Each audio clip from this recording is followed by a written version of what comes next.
Hello, Archie Dunlop here with Talking Astrology with Archie on Monday, May the 6th, 2024. So I was looking at the comments of my last video and someone suggested that I look at a feud between two rappers, one being called Kendrick Lamar and the other called Drake. Now, I must say straight away, I know absolutely nothing about either men. I hadn't really heard of them before until I saw this comment. So I'm coming into this question from a position of complete ignorance. I've not really made any effort to look at the biographies of these two men, except to know that they're in some kind of feud, and it's getting a huge amount of attention. So when I saw this comment, my first impulse was just, I'm not interested. But then I sort of looked it up, Googled it. So it is a big story, apparently. And I'm certainly not in a position, as I must make clear, to show any knowledge. This is an astrology channel, and I suppose I come from a certain generation, and this story is intrinsically of no interest to me. But at the same time, I do appreciate that people are interested in it, and I suppose this is an astrology channel, so I do believe I have something to say, provided I stick to the astrology. So that's what I'm going to do. I'm going to look at the horoscopes of these two men, Kendrick Lamar and Drake. And the advantage of this is that in both cases we have timed charts. So I'm not looking at noon charts. I'm looking at charts according to astro.com. We do have the time of birth for both men, and so that just on its own makes it more interesting. And I think that we can ask some questions, some perhaps important questions. I understand rap is an important cultural phenomenon. What makes a good rapper? What makes a successful rapper? What do we need to see in people's horoscopes, or what might we like to see in people's horoscopes if they want to be a rapper? And let's face it, a lot of people want to be rappers. So for some people that might be the question. Do I have the horoscope of a successful rapper? And another thing to consider is this feud. What is this feud about? I don't really think I can answer that question.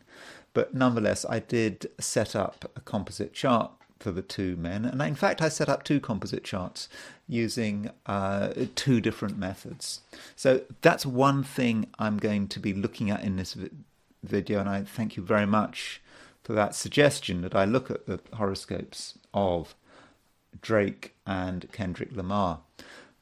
Also, today there is a semisquare between Saturn and Pluto, and I do want to look in detail at this semisquare between Saturn and Pluto, and I do want to consider a couple of people who may be impacted by it.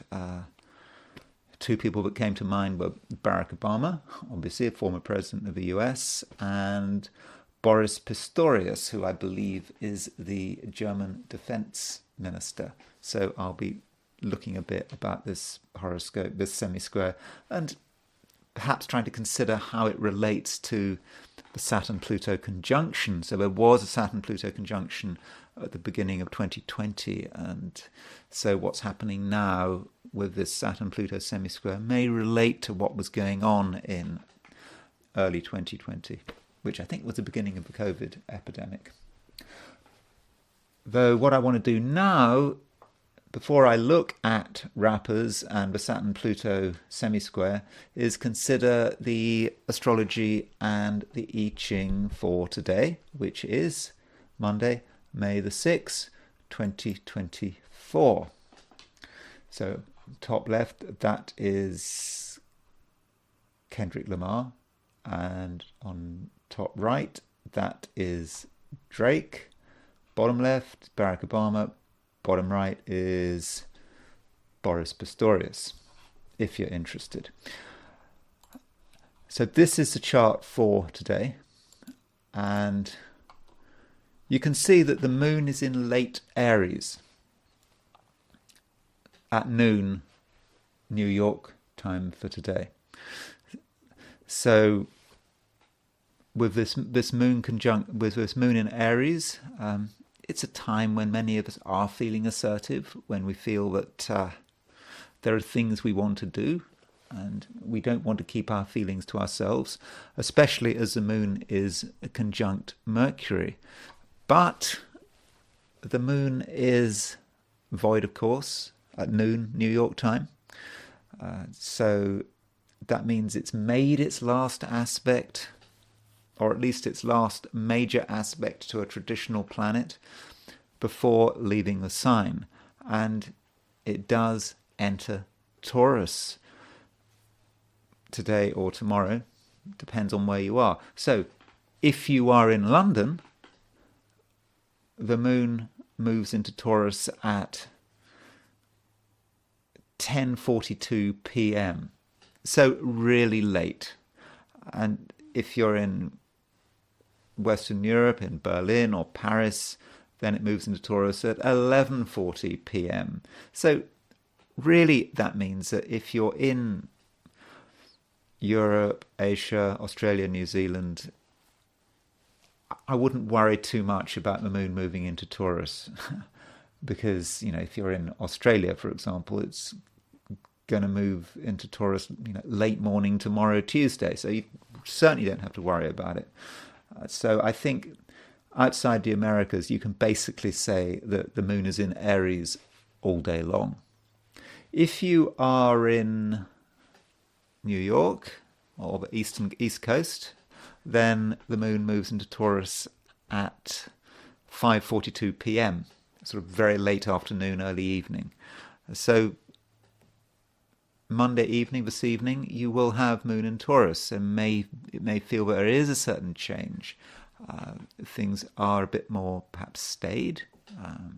You're going to appreciate stability more. Perhaps you'll just feel you can stop fighting and you can calm down. Well, except for the fact that the moon is making a square to Pluto,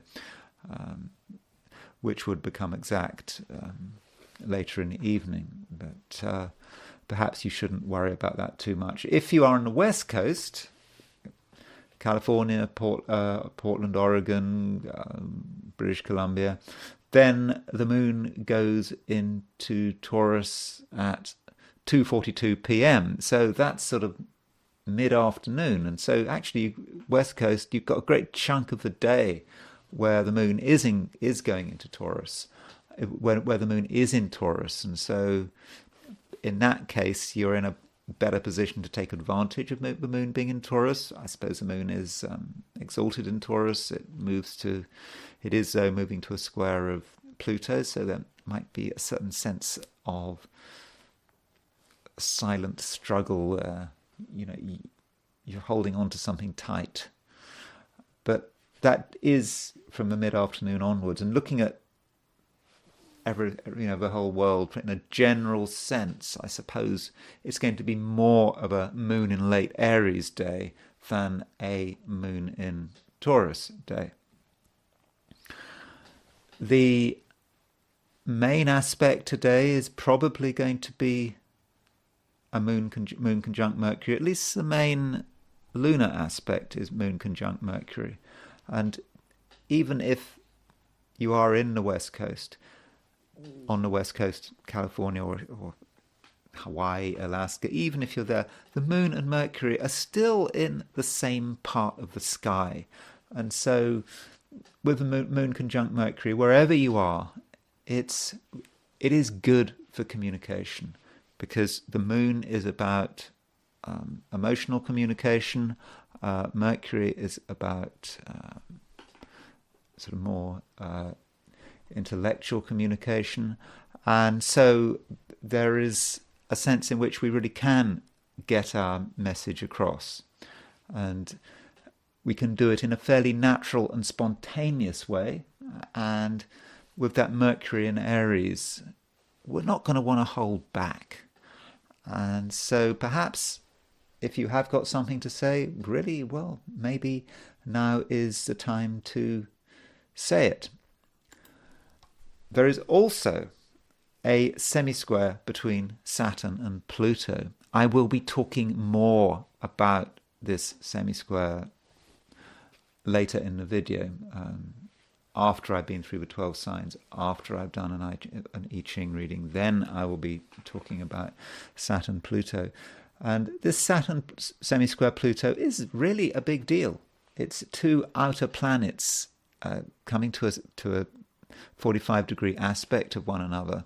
There you can see Saturn is at 24 at the moment, right at noon New York. You can see Saturn at 24/7 Pisces, Pluto at 2/6 Aquarius. So they're 45, it's almost exactly 45 degrees apart. And with this semisquare, there may be an underlying sense of tension, but absolutely something has to give. You know, Saturn is about restriction. Pluto is about sort of overthrowing things. How do we deal with this? And it may not be really about us as individuals. It may be about the society in which we're living in. But yes, it does feel that things have reached a point where things just can't go on like this anymore, and that something has to change. Of course, if you try to make gradual changes with Saturn semisquare Pluto, it doesn't really work like that, does it? You have to make more and more changes, and then you get potentially an intolerable situation. But I will be talking about that, as I've said, later on. Suffice it to say that I think for many of us with this Saturn-Pluto square may feel that some things are actually starting to come to a standstill. And it may have a social impact, because this Saturn-Pluto semisquare is on the Admetos node midpoint. Admetos was an ancient Greek king who wanted to delay his own death, and he went to great lengths to do this, including allowing one of his own relatives, or I can't remember who it was, to die in his place, someone really important to him, really close to him, to die in his place so that he could keep going. And of course that didn't work out well. And so we're trying to hold on to something, and Admetos is about delay. And of course I must say Admetos is a hypothetical planet. It's one of the hypothetical planets of the Hamburg school that Witte and his co-workers discovered, supposedly. And with this Admetos node midpoint, it's about delays, things being held up. And so there may be a lot of frustrations in terms of our social environment, and Saturn Pluto could really annoy us. So perhaps overall we shouldn't expect too much from other people. Be patient, I suppose. Maybe I say the words be patient too much. We just have to accept that other people are not prepared to move at a pace we would like them to move, especially if Moon is in Aries. From a heliocentric perspective, and it's always important to look at things from a heliocentric view.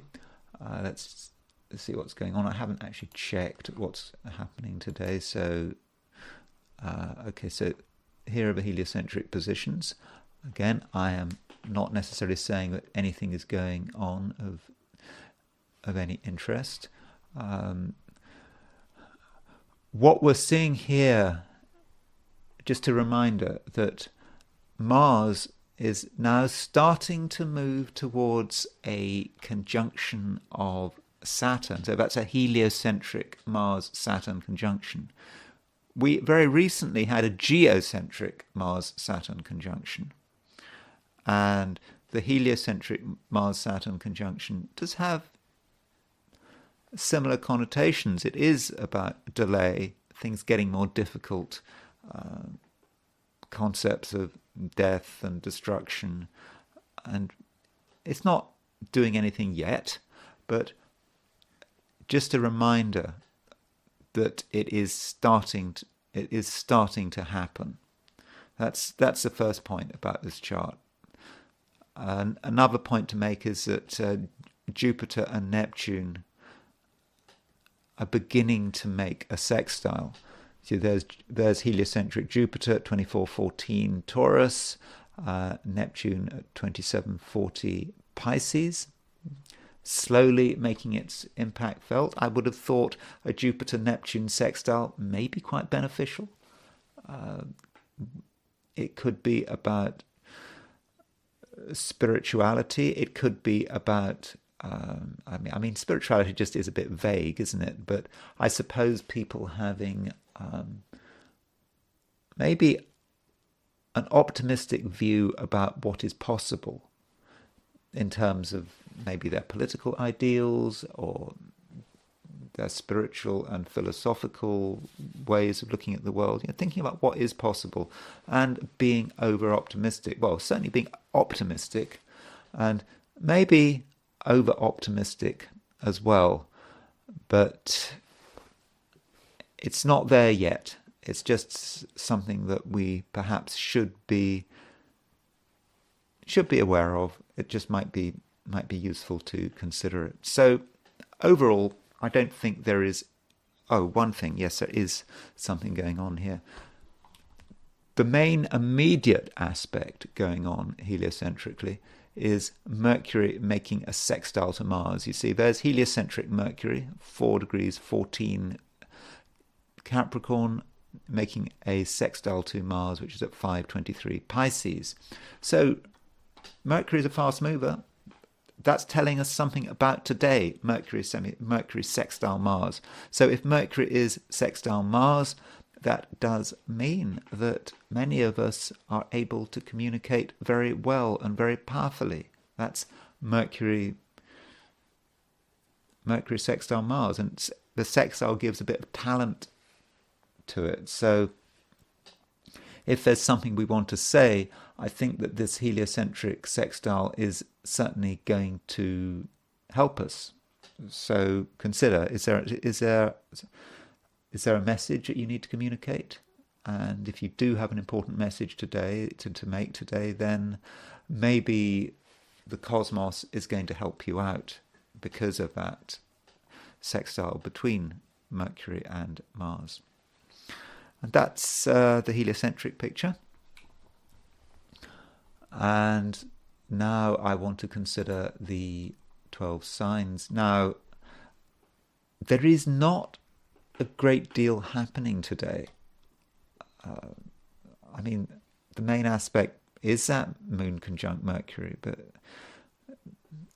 that's largely it, except for the Saturn semisquare Pluto. Yes, there are some midpoints, but this might mean that my forecast of the 12 signs are briefer than usual. I mean, there's no point in saying something just for the sake of it, is there? But anyway, we'll see what happens. So these are my forecasts for the 12 signs for today, which is Monday, May the 6th, 2024. Aries. Aries, you do seem to be in a little bit of a hurry. It's as if you feel that something absolutely needs to be done, and if you leave it too long, you might miss your moment. And Aries, I think it's a case where there could be something that needs to be said, and if you do leave it too long, then you might miss your moment. And this perhaps relates to the conjunction between the moon and Mercury, which is in your sign. It's in Aries. So with moon Mercury conjunct the North Node, Now, that's important because the North Node is about what is appropriate, what is right. And so if Mercury conjunct the North Node in Aries is saying, well, really, Aries, it is appropriate to say whatever is on your mind, within reason, of course. Don't be offensive just for the sake of it. But within reason, broadly speaking, there is something that really does have to be said. And if you leave it until tomorrow, even if you leave it until too late in the day, you might miss your moment. Indeed, you could argue in some cases, particularly if you're in the Americas, that you've already missed your moment. But I would have said that's not the case because of the heliocentric picture. So I've just looked at the heliocentric solar system, and you notice that from a heliocentric point of view, Mercury is making a sextile to Mars. So Mercury is the planet of communication. Mars is your ruler. And if something is worth saying, if the cosmos wants you to say something, because I think the heliocentric picture is really about the cosmos, there is something impersonal. If there's something which goes beyond the trivia of everyday life and you want to say it and it's important to say it, then Aries, just say it, because it may be a case that actually you're being given a second chance. So don't hold back, within reason, of course.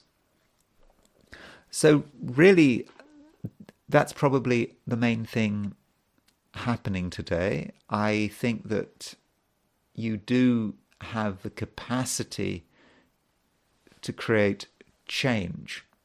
If everyone is sort of moving in a particular way and everyone is comfortable with their environment and they're not making a fuss, you may be just the person to stir things up. Your intervention can force everyone to sit up and listen. So if you are not happy with other people's complacency, then yes, you can make changes. And it won't take much. Just something you do, spur of the moment, changes everything. But if you are an American Taurus, an American Aries. If you're an American Aries, especially a West Coast American Aries, or you're in Hawaii or Alaska, then the situation is slightly different because the moon does move into Taurus at the end of the day, and this does create a change. There will be a sudden change of pace, and you may not be quite so keen to make things happen, and you may start to value security and stability, and as the pace slows down, you may be starting to consider other things which perhaps you hadn't been considering yesterday or the day before, for example, money. And it may suddenly occur to you late in the day. In the Americas, I'm not talking about anyone else, in the Americas, you might just feel that you have to start to consider money, and maybe you'll, when you think about money, you'll become a little bit possessive about it. But I should say, if you're an American Aries, still, for most of the day, the moon is moving through Aries and not Taurus. And just remember that regardless of that sign change, there is something that needs to be communicated. I think the cosmos wants you to do it because you've got it right, and I think people need to hear. Taurus, you may feel that it's a time to wait, that things are not quite right or not quite ready, and if you just held back for a little, the situation would start to change in your favour. I think in many respects you are right on that score. I don't think that there is anything that necessarily needs to be done today, because tomorrow is going to be a better day, in the sense that tomorrow there's going to be more action, and there'll be more scope for really making things happen. Though to an extent that does depend on where you are.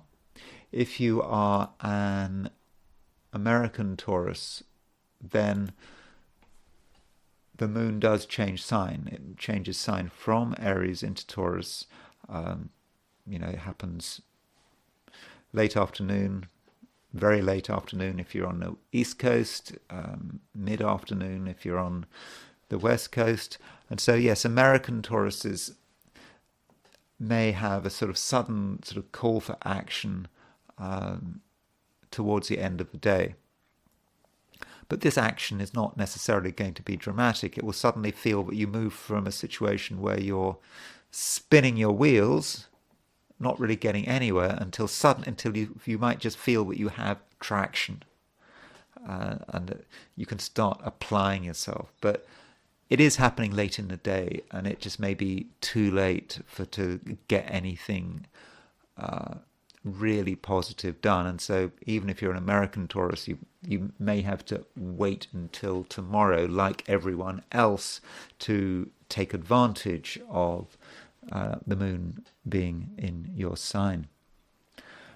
Though I don't want to give the impression that you are in any way powerless, wherever you are, whatever your time zone. Actually, Taurians around the world have a clear sense of who they are and what they want. And in most cases, they're probably not telling anyone about it. It's something they're keeping to themselves, but it's getting to you. It's becoming perhaps obvious to you, maybe obvious to some of the people close to you, that there is something really that you want, and you do have the opportunity to really assert yourself today without having to do anything, without having to say anything. And I think people will be inclined to listen to you. And don't underestimate your ability to get people's attention. You do not have to shout about it. You just have to make yourself present. Your willpower will be obvious, and you won't have to do much or say much to get people to listen. Maybe people don't even have to listen. It's just you in the world, things you want to do today, and you just do them. And if people don't want to listen to you, or they'll just get out of your way. And so, Taurus, don't underestimate your strength, but don't feel you have to make a big fuss about it. It's not a day when you have to make a special effort to be assertive. I just think it will all happen fairly naturally. Gemini, the moon is making a conjunction to Mercury, which is your ruler. The nature of this conjunction may depend on where you are. I think that if you are, for example, in East Asia, Australia, or New Zealand, I think that this moon conjunct Mercury will be particularly strong.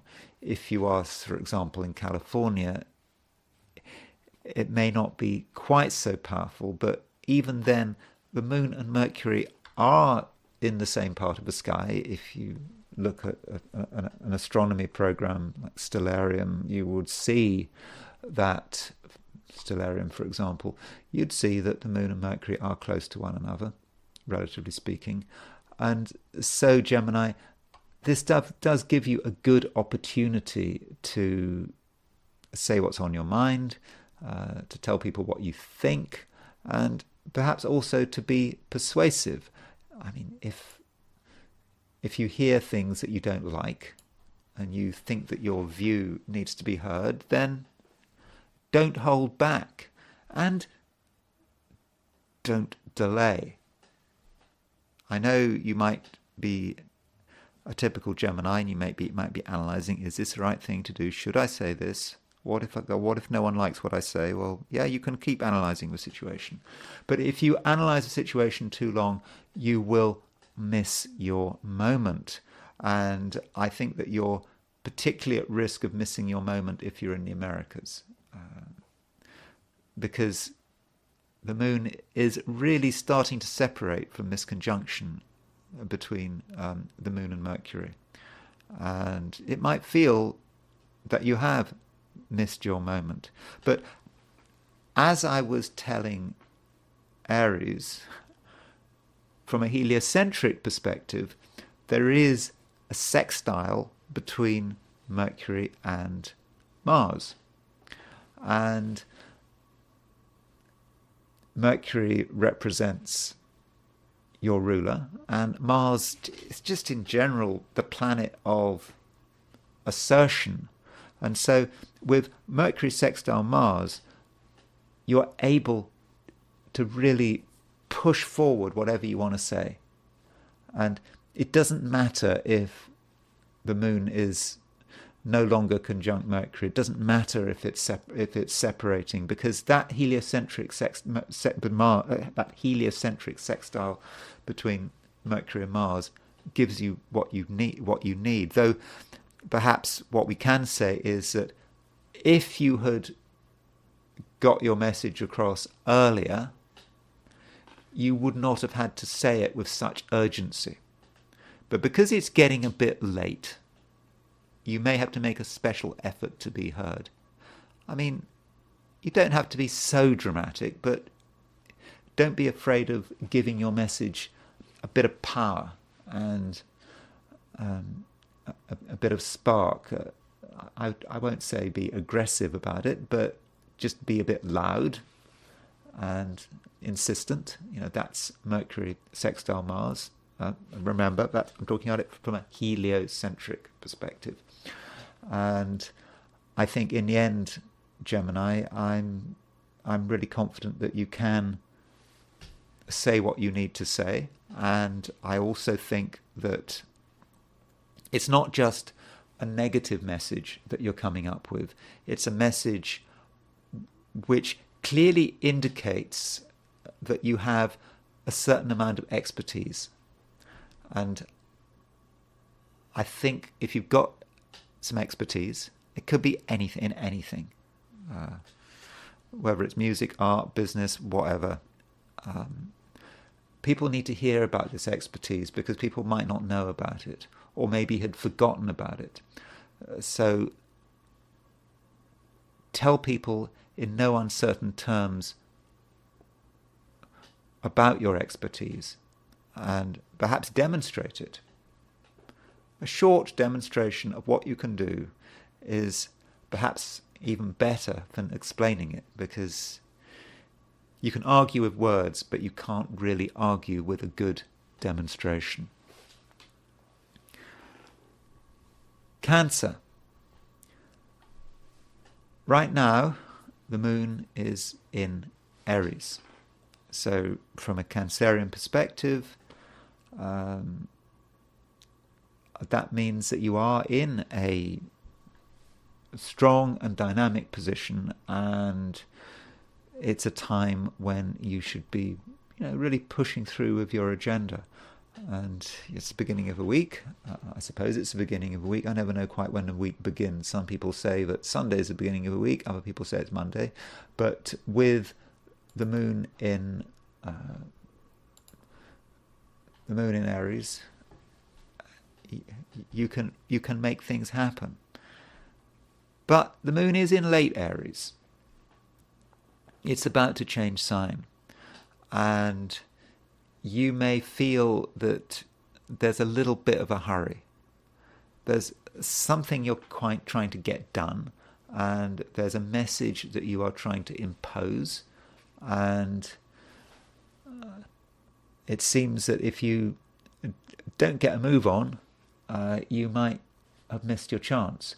And I think that is certainly possible. This is because the moon is in conjunction to Mercury. So moon conjunct Mercury represents perhaps a Cancerian who has certainly got something to say, and has got something to say to a wider audience. They might have something to say in an environment like the workplace or in some organization to a group of people. It's something to say which is about how you perceive the way forward, and that's what you've got to say. But this conjunction between the moon and Mercury is very much something about that's taking place at the beginning of the day. Maybe really is the beginning of the day if you're in the Americas. I think if you are in East Asia, Australia or New Zealand, you're in a better position to use this conjunction between moon and Mercury. I think it'll be more accessible, this conjunction between the moon and Mercury. And I know that it might sound, when I'm going through these horoscopes, when I talk about people in East Asia, Australia and New Zealand, that I'm almost doing it as an afterthought, and I'm sorry about that impression. But in this case, I think you are in a better position to take advantage of that moon, of that moon conjunct Mercury. It's more present. If you're in California, it may feel like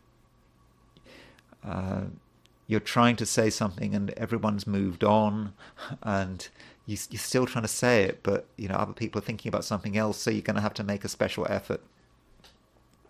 But don't worry about that. Because what's happening is that the moon is moving out of Aries into Taurus towards the end of the day, maybe into tomorrow. Again, it depends where you are. So if you're in London, the moon moves out of Aries late, 10:42 p.m. If you're in California, it moves out of Aries into Taurus in the sort of mid-afternoon. And that sign change is fortunate because the moon does go into Aries. The moon does go into Taurus. The moon is exalted in Taurus. So I think that you're going to benefit from the moon moving into Taurus, which I think is going to allow you to stabilize things and to create security for yourself. And I'll be more talking about it tomorrow. But you kind of want to try to have the best of both worlds wherever you are. That message has to be expressed, perhaps, Cancer. And if something has to be said, yeah, you might be a bit late, but it's never completely too late. So your ideas, especially about work, business, do need to be heard. So in that sense, don't hold back. Turning to relationships, I'm unconvinced that close one-to-one relationships are going to meet your expectations. I think the problem is that there is a semisquare between Saturn and Pluto. And from a Cancerian perspective, Saturn rules Capricorn, which is your opposite sign. So Saturn semisquare Pluto, we get the image of someone who is under pressure, who is holding something back, is not really prepared to be themselves. And so if you do have to deal with one-to-one people on a one-to-one basis, they might be hard work. Now, it's possible they're saying they've got something very important to contribute. They've got something to say about the world and its problems, and maybe they want to discuss why they're finding it so difficult to get things done, why they're finding it so difficult to be positive, why life is a bit of a struggle. But it's hard work. So I think in normal situations, I would have said that one-to-one relationships, particularly close one-to-one relationships, may today be more trouble than they're worth. Leo. I think, Leo, you may be in a state of mind where you could run after things with maybe unfortunate results. Don't get deceived and deluded. There is a danger that you put energy into things that just really aren't worth it. And you could put so much energy into something that you just exhaust yourself. And that's not really what you want to happen.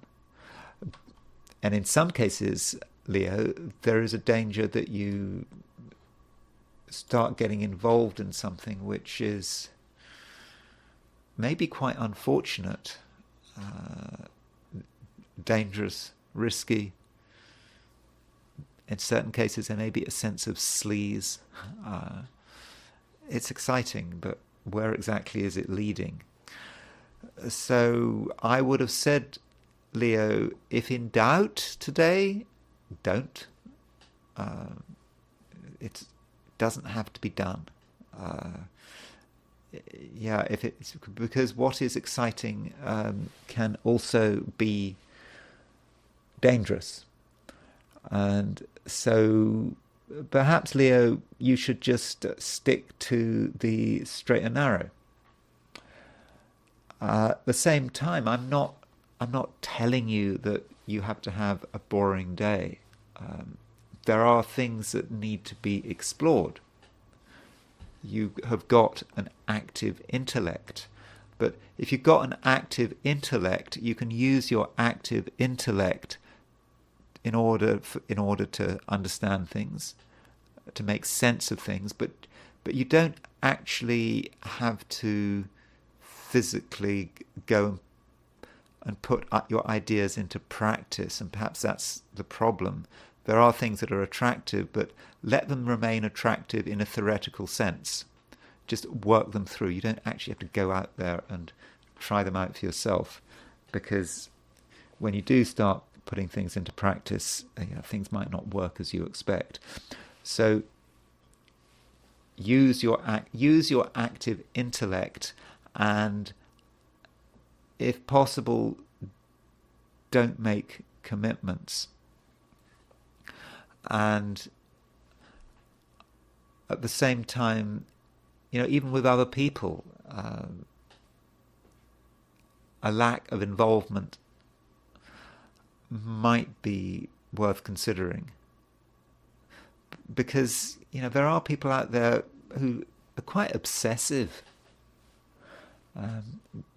They take one thing really seriously and they can't think about anything else. And if you spend too much time with one person, you might just get dragged into their world. And I don't think you want to get dragged into anyone's world. I mean, you're a Leo. You're a proud Leo. It's you that matters.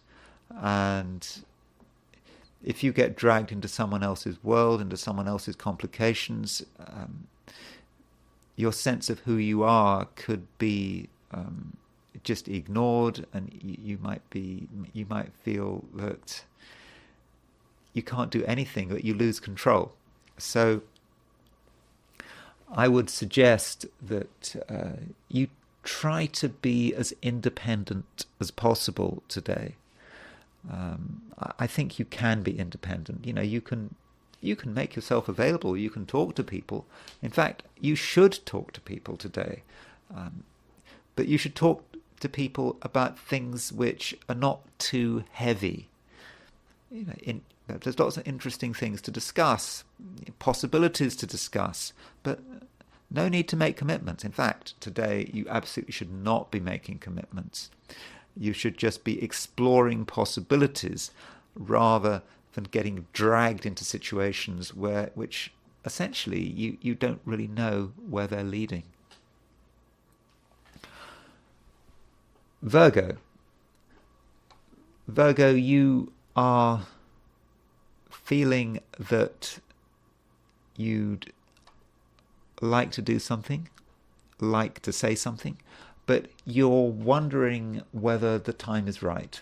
And you might take the view that it's better to wait, because right now you're just not sufficiently sure of yourself. And I think it's quite possible that you're right. I've been telling a lot of the other signs that now is a good time to get your message across. Maybe I overuse that term, get your message across. I mean, after all, the moon is conjunct Mercury.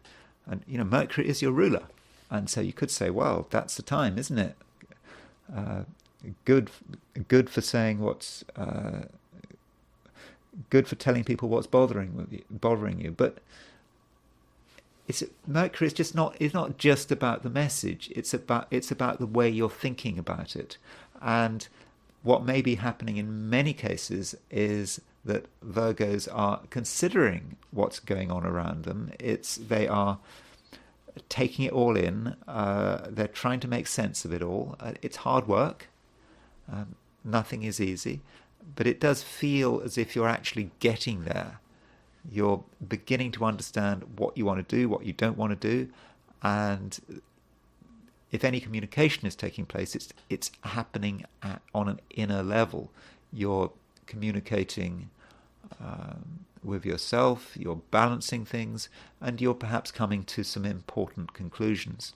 So I'm saying that if you don't want to say something, don't say it. And indeed, you may be right that now may actually not be the right time to say anything. Though, I have to point out that from a heliocentric perspective, Mercury, which is your ruler, is sextile Mars. And the heliocentric chart, yes, it's quite impersonal.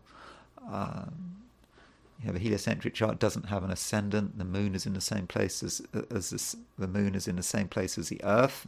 The Earth, because the sun is at the center of the heliocentric chart, is quite impersonal. But there is a sense in which something is becoming clear, and it may be that today something finally clicks. And it's all in order, and you have a moment where you need to tell someone what you've discovered and that you have finally reached a conclusion. And I think that if you can do that, if you can take advantage of the power of the Mercury-Mars heliocentric sextile, then I don't think you'll be sorry. Though it does depend on the situation. And it just may be that you feel that you have not reached any firm conclusions, in which case you can keep yourself to yourself and keep working away. But you are wherever you are on Earth, you are starting to reach conclusions, and I think they are important conclusions. Now, I should say that if you are an American Virgo, then you might experience change late in the day, late afternoon if you're in New York, mid-afternoon if you're in California, even earlier if you're in Hawaii or Alaska. I don't know if anyone watches this from Hawaii or Alaska. But yeah, if you're an American Virgo, there could be a sudden change, and that is the moon moving into Taurus. And that moon moving into Taurus could be about suddenly feeling that things are becoming simpler. So there might be a period of complication running through the day, and suddenly, bang, everything changes. It's all clear. The complications disappear, and you realize that you're standing on the ground with both feet, and you are ready to take on the world from a position of knowledge and stability, being secure in your knowledge. And if you're not in the Americas, well, don't worry. That's something to look forward to tomorrow. Libra. Libra, you must not underestimate yourself. It's always easy to underestimate yourself, thinking that everyone else is better placed than you, everyone else has got better ideas than you. But no, you do not underestimate yourself. You are actually in a very powerful position. And if you so wish, you can really be at the center of things. And you can be at the center of things without being noticed, as strange as that may sound.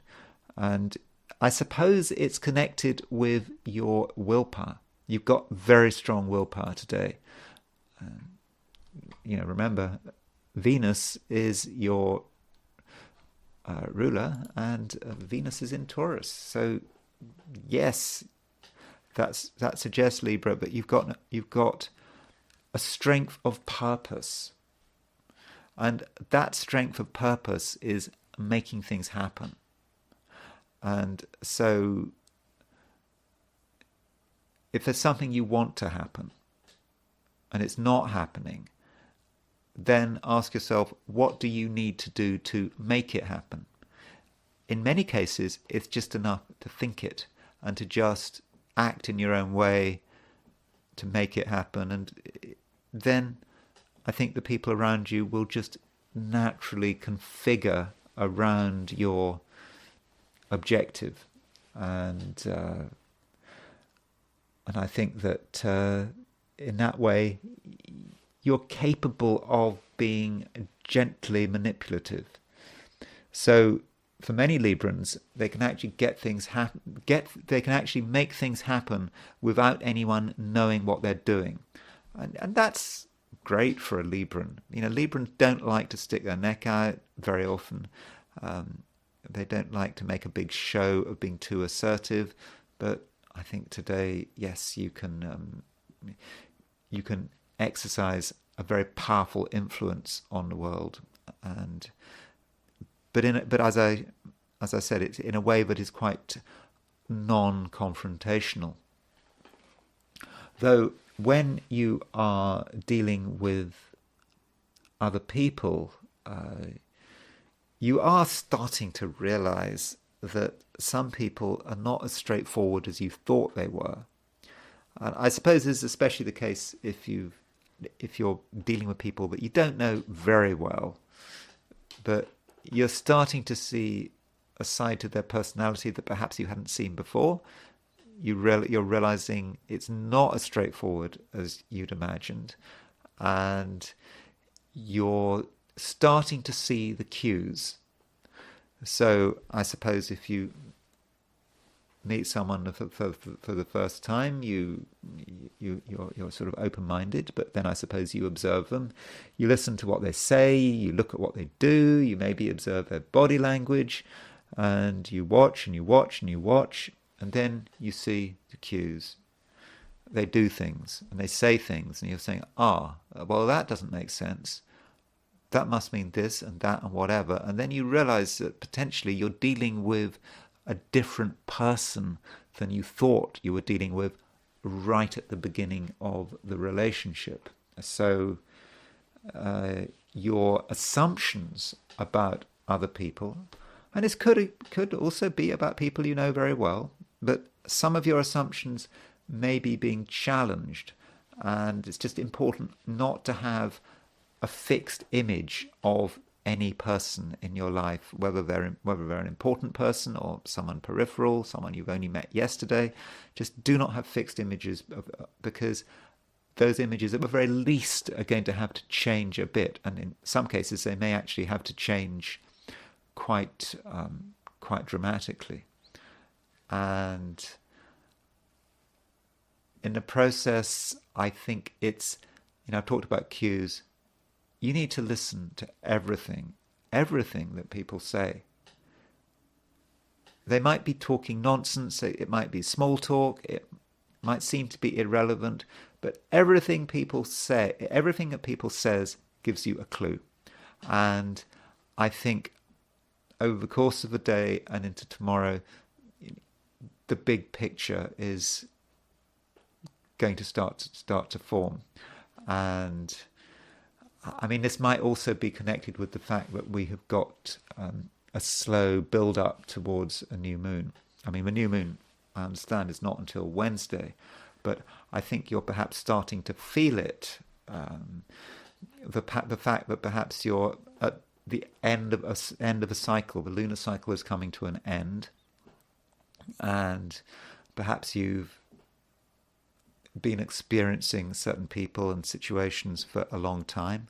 And when I say a long time, I mean, okay, maybe as little as a month. I'm not necessarily talking about decades, but as the cycle comes to an end, you're starting to get an understanding that maybe something is coming to an end, a particular phase is coming to an end, and that phase may be connected with your own understanding. You've understood something or someone in a particular way, and that has guided your relationship with this person or situation.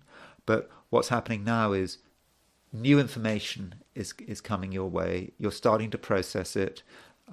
Okay, not just new information, but new cognitions, new connections are being made, and you're starting to understand it, and you're starting to get ready for the new lunar cycle. And with this new lunar cycle, you may find that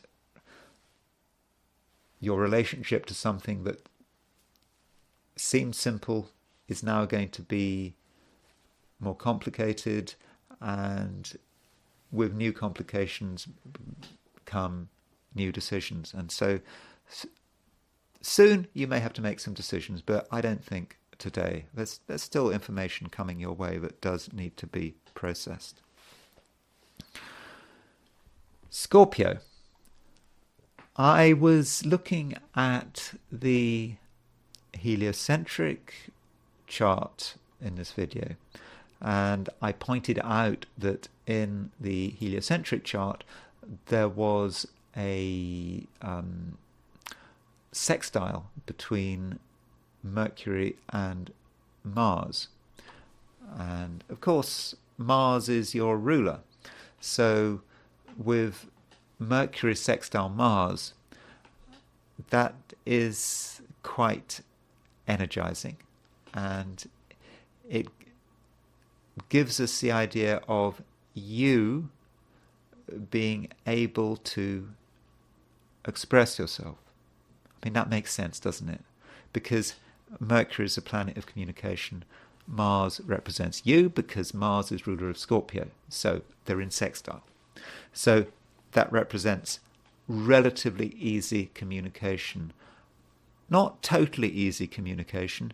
It needs a bit of effort. And because this is a heliocentric sextile, not a geocentric sextile, it means that you are able to signal quite sort of high-level messages, perhaps that are quite, broadly based, that are not just about you, or another person, but about what is happening in the world, what is happening in society, because Scorpio is quite a sensitive sign.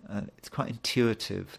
Okay, it's intuitive. I don't mean intuitive in the sense of just understanding things from nothing, not in the far sense of the word, but intuitive in the sensitive sense of the word, picking up on people's feelings, and you understand where things are going. When I say picking up on people's feelings, I'm not just talking about picking up on people's feelings who you know, picking up on people's feelings, I don't know, walking through a grocery store or a shopping mall, mass of people at the checkout line. Yeah, you can pick up on it because you're a Scorpio, and it tells you something about the world. Go to the grocery store, see the world. What's happening in a grocery store in the US somehow is a reflection of what's happening in a market in Bangladesh. They're all connected at some level. And so you, Scorpio, can pick up on that. And yeah, with this Mercury sextile Mars heliocentrically, you understand it. And it's an understanding that maybe you'd like to communicate. If people want to listen, that would be great.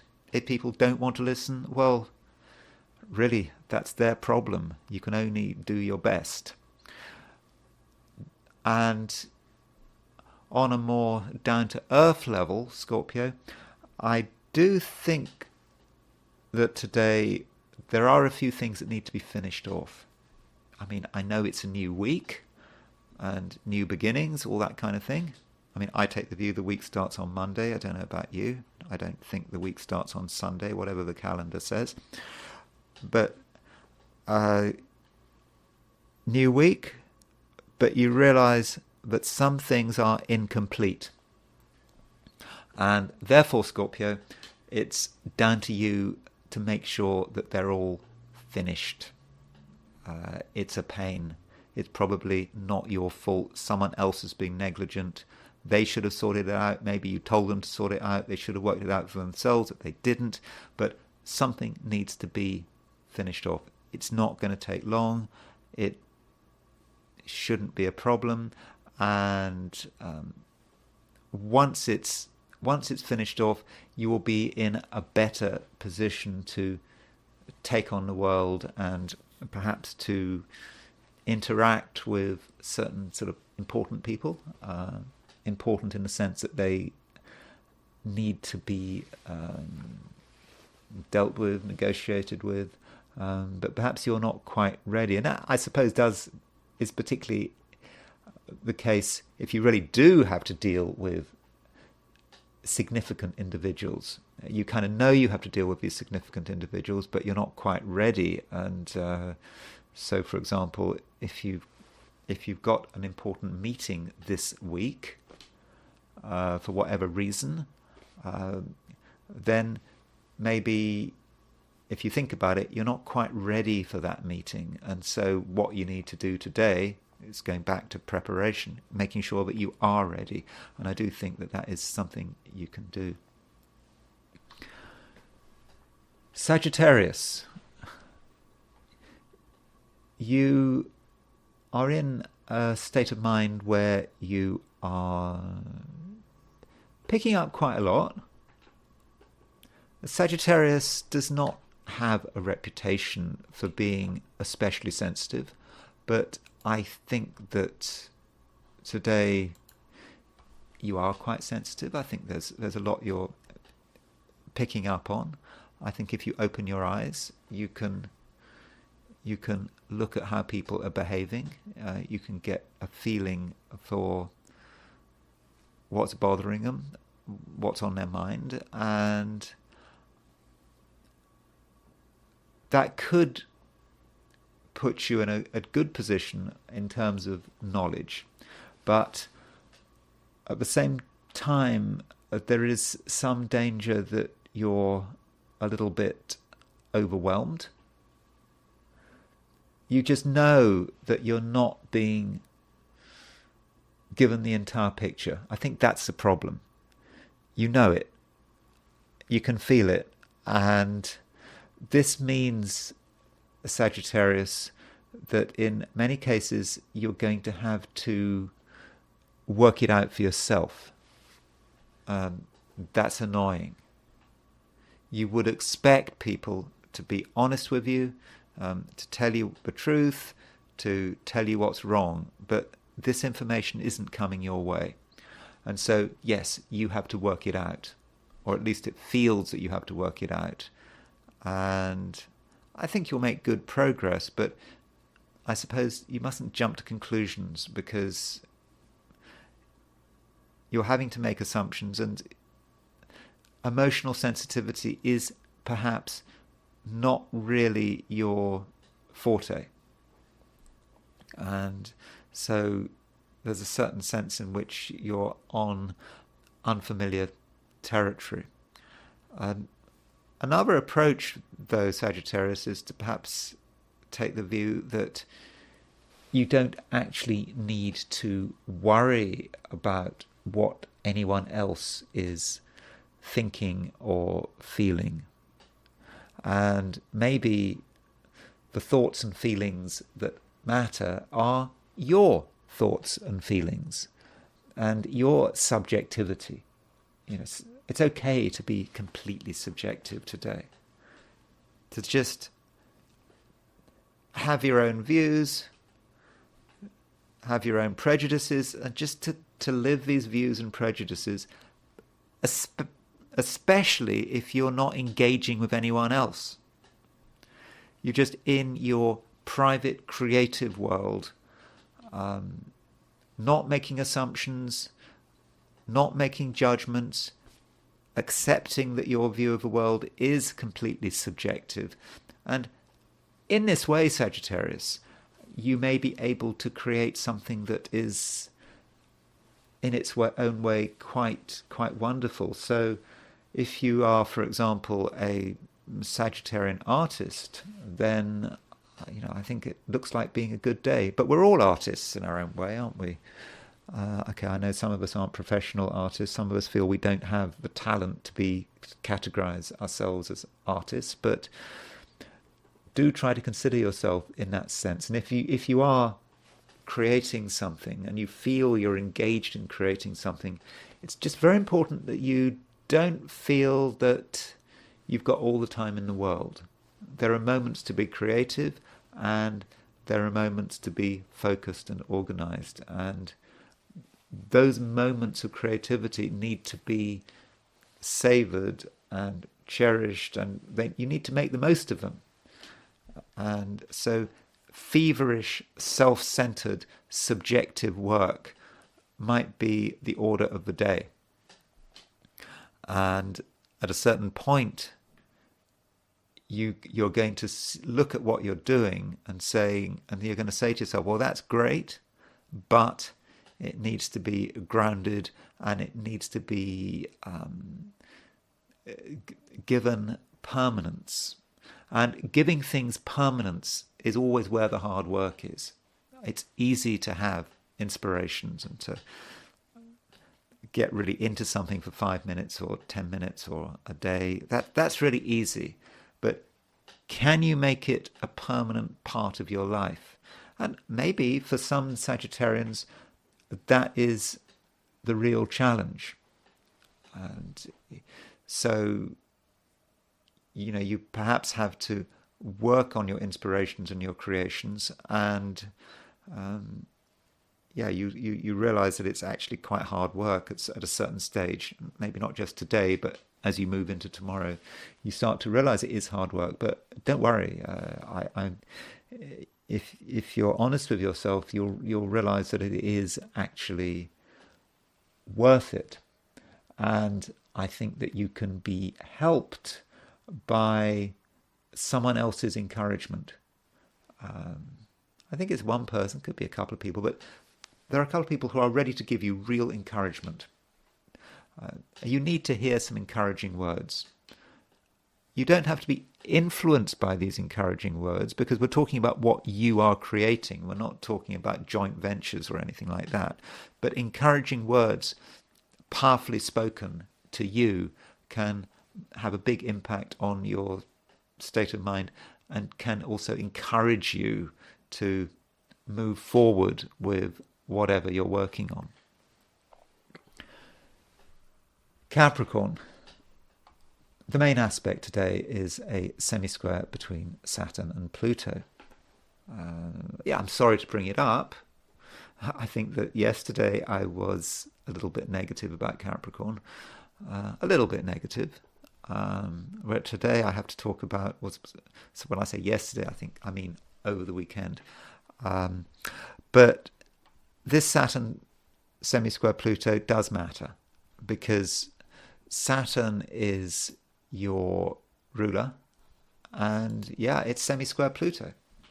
And semisquares are a hard aspect.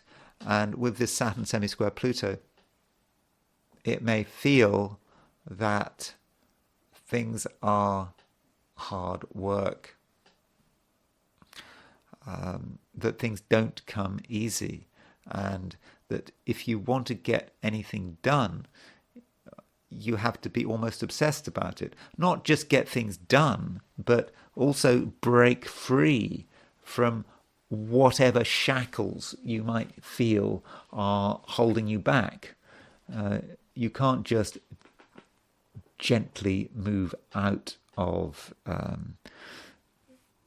this particular situation that's bothering you. You actually almost need to use a certain amount of metaphorical force and violence. Metaphorical force and violence. I'm not talking about real force and violence, but something has to break, and that's Pluto.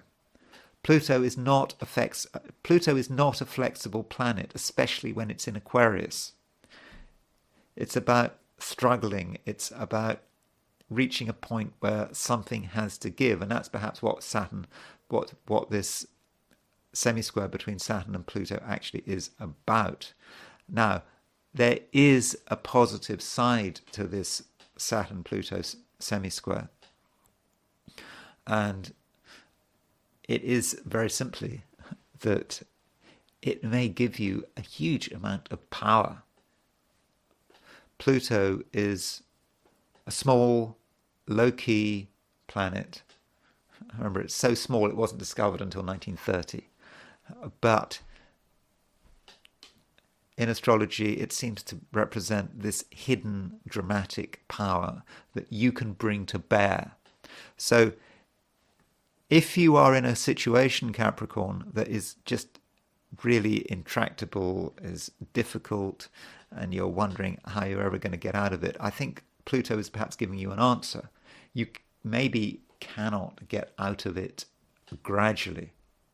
You have to get out of it by taking one big dramatic initiative. You just do it. And I now understand you're worried about the impact it might have on the world around you, but that is the price to pay. If you want to move from one situation to another situation, then you have to be ready to do something that may in the short term make you unpopular or may cause a bit of shock and surprise, but that's perhaps how you'd have to deal with a Saturn semi-square Pluto. I suppose what you don't want to do is just sit on it, just get really obsessed about why you can't do what you want to do. That's not going to help, is it? So I think, Capricorn, if you know what's good for you, you should be ready to do something rather dramatic, which short term may not make you popular. But I don't want to entirely dwell on these kind of dramas. The moon is starting to move into Taurus. When the moon moves into Taurus does depend. It could be as early as mid-afternoon if you're in California. In fact, even earlier if you're in Hawaii or Alaska. Okay, it doesn't move into Taurus until late evening if you're in London, or tomorrow, and if you're in tomorrow if you're in Australia or New Zealand or East Asia. In fact, anywhere, Middle East as well, not East Asia, all of Asia. And the moon moving into Taurus is going to make things, I think, a lot easier for you, because the moon is moving into another earth sign, and so Capricorn is an earth sign and the moon is an earth sign. In fact, if you're in the Americas, you'll be feeling things starting to lighten up a bit by the end of the day, and you might feel a sense that things aren't so bad, that there is a sense of grounding, but also a sense of opportunity, an opportunity to do what is right for you, and perhaps not have to apologize about it. So that's today if you're an American Taurus. But if you're not an American Taurus, that's about tomorrow. And so if you feel I've been a little bit negative, sorry, I'm not talking about Taurus. When I say American Capricorn, apologies. Yeah, if you're an American Capricorn, you benefit today from the moon moving into Taurus. If you're not in the Americas, then don't worry. The moon is going to move into Taurus tomorrow, and my forecast for Capricorns tomorrow is likely to be a lot more positive than it is today. Aquarius. I was just talking to Capricorn, and I was telling Capricorn that Saturn is semisquare Pluto. So Saturn is your ruler. We can argue about this on the comments, for example, about whether Saturn or Uranus rules Aquarius. I actually think from a historical perspective, when I first started learning astrology in the 80s, people were much quicker to say that Uranus ruled Aquarius than now. I think when I started learning astrology, everyone said Uranus rules Aquarius.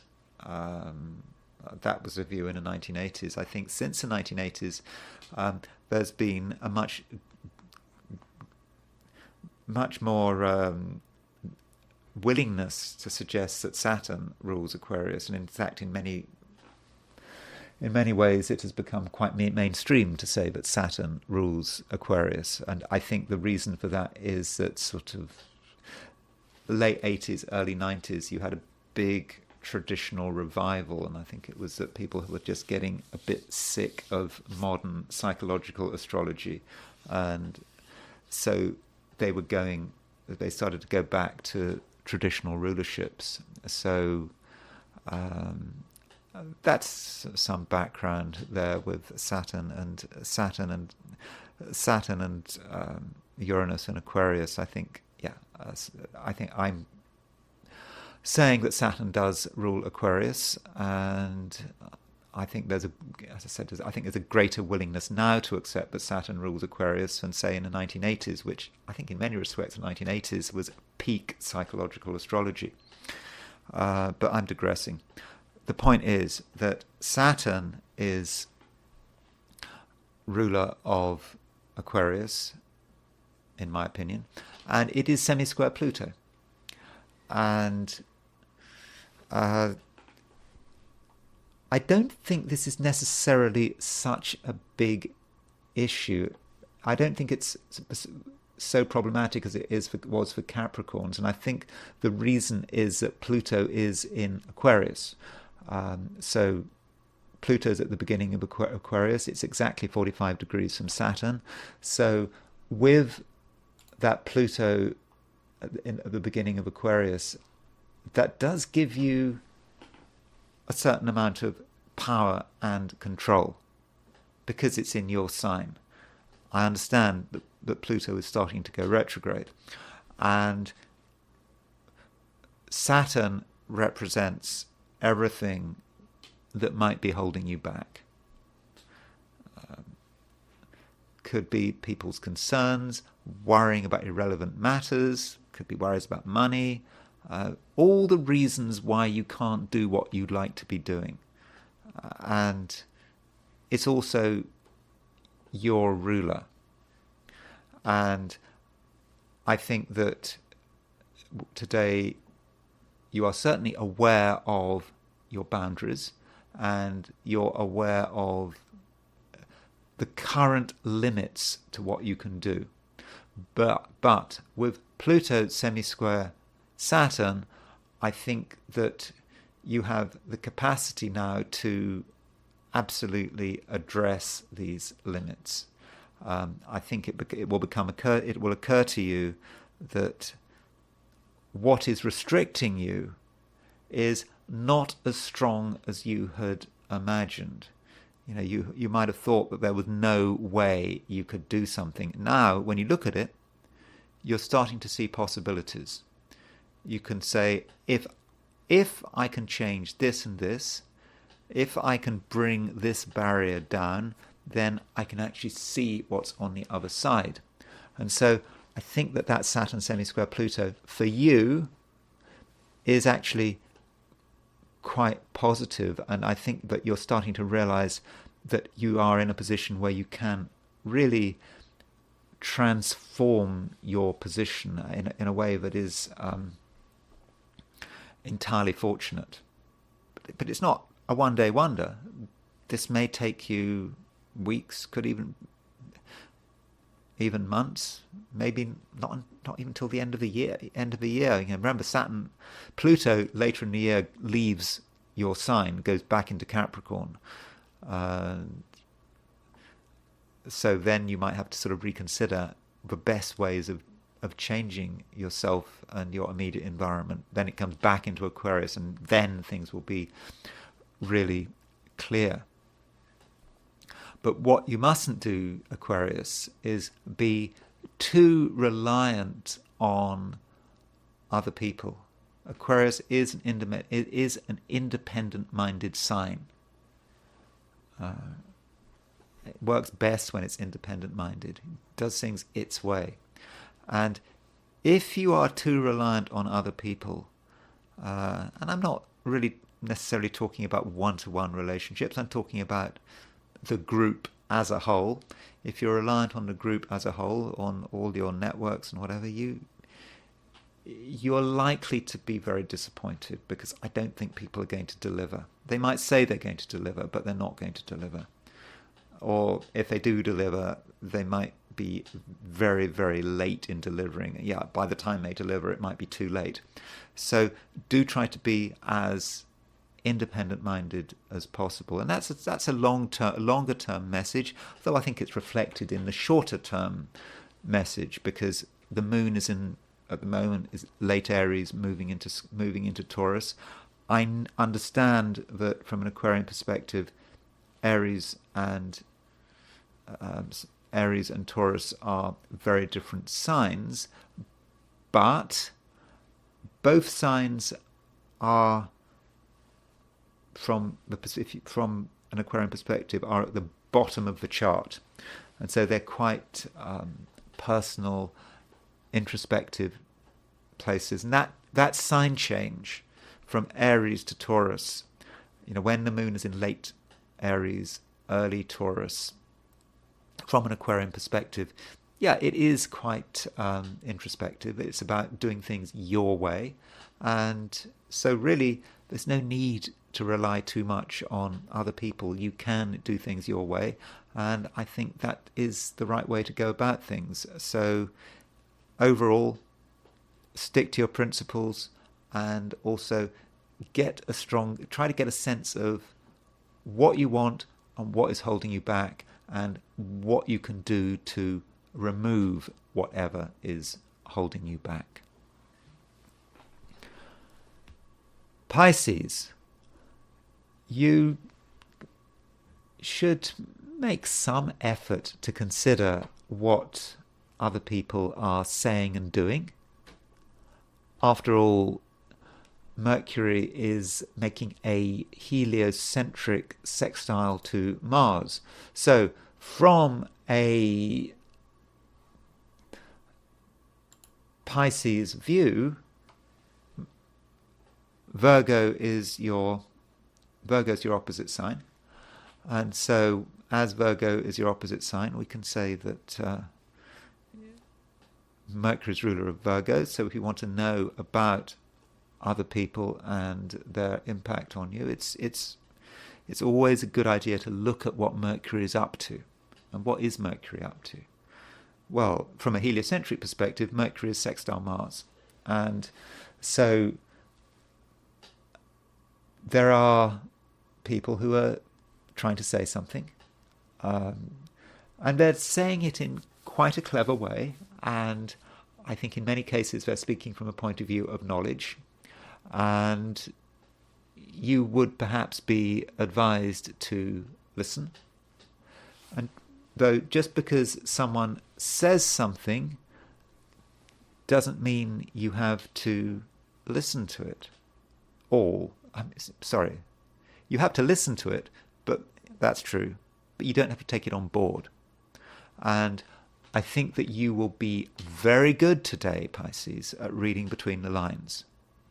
So someone might say something to you,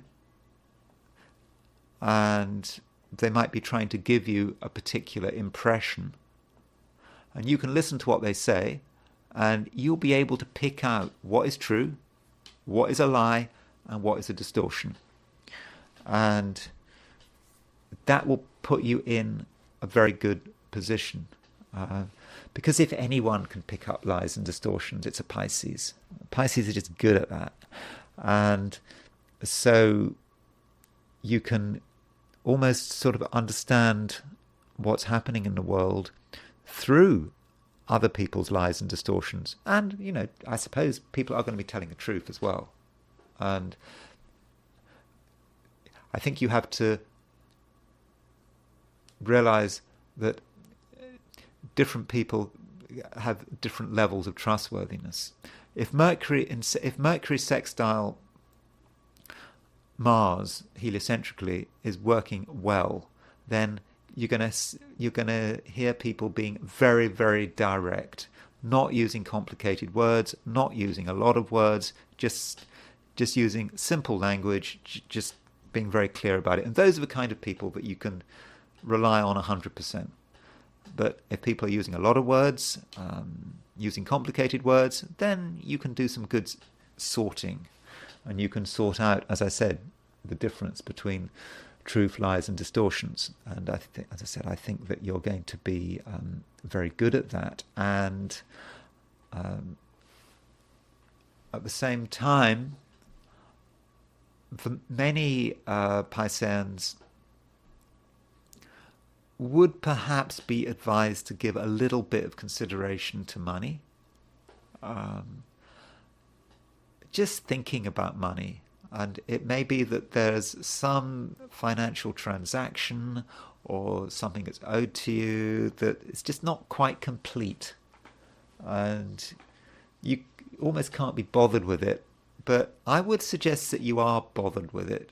If there is an incomplete transaction or money's been promised to you and it hasn't shown up, then it might be a good idea to just follow it through today and not wait until tomorrow. Because if you wait until tomorrow, it may be more difficult to get hold of the money and communications might be less smooth. So if something at all is worrying you about money, or it might just be that you feel you've been overcharged for something, you look at the receipt, a grocery bill receipt, and it doesn't add up, and it's particularly relatively large amounts of money are involved, try and sort it out today, and don't wait until tomorrow, because tomorrow people may have moved on, and it just may be more difficult to correct mistakes. And those are my forecasts for the 12 signs. And I am now going to look at today from the perspective of the I Ching. So, as always, I ask the question, what is Monday going to be like for those watching the I Ching segment of this video?